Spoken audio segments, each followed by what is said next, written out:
आज तपाईहरुलाई classification of living बिइङ्समा जगत एनिमलियाको बारेमा हामी कुरा गर्दै छौं। एनिमलिया 5 किंगडम मध्ये एनिमलिया चाहिँ एउटा जगत छ। त्यसलाई दुईवटा उपजगतमा विभाजन गरिएको छ।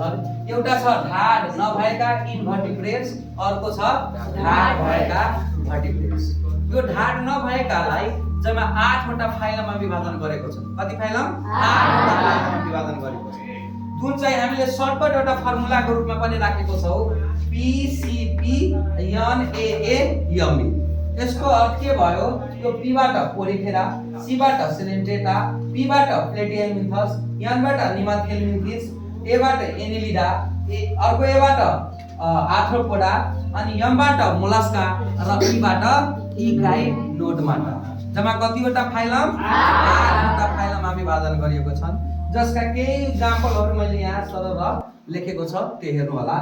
अनि यो ढाड नभएका जनावरहरुलाई 8 फाइलम, तर एनिमलिया जगतलाई जम्मा कतिवटा फाइलम? 9 वटा फाइलम। अनि ढाड भएकालाई एउटा फाइलम, त्यसको फाइलमको नाम चाहिँ के छ? कोडाटा। कोडेटा के हो? कोडेटा। अनि कोडेटा लाई 4 वटा सब फाइलममा विभाजन गरिएको छ। त 4 वटाको बारेमा हामी एउटाको कुरा गर्छौं, एउटा भर्टिब्रेटा। त्यसको बारेमा कुरा गर्ने भर्टिब्रेटा। भर्टिब्रेटा भनेको हाम्रो शरीरमा जो ढाड हुन्छ नि, त्यसको बारेमा। त्यसको मैले फेरि यहाँ छ PARAM, पाराम, अर्थात P बाट फिसेज, A बाट एम्फिबिया, R बाट रिप्टेलिया, A बाट एप्स, M बाट मैमेलिया। यो गरेर 5 वटा क्लासमा विभाजन गरेको छ। 5 वटामा P भनेको मत्स्य वर्ग, मत्स्य वर्गमा माछाहरू पर्यो, अनि समुद्री घोडा र सार्क पर्यो। उभयचरमा अर्थात जमिन र पानी दुईटैमा बस्नेले भ्याक्तो भयो, टोड भयो, सलामान्डर भयो। त्यस्तै रिप्टेलिया ग्रुपमा अर्थात सरीसृप भने घिसिरेर हिँड्ने जनावरहरू पर्छन्।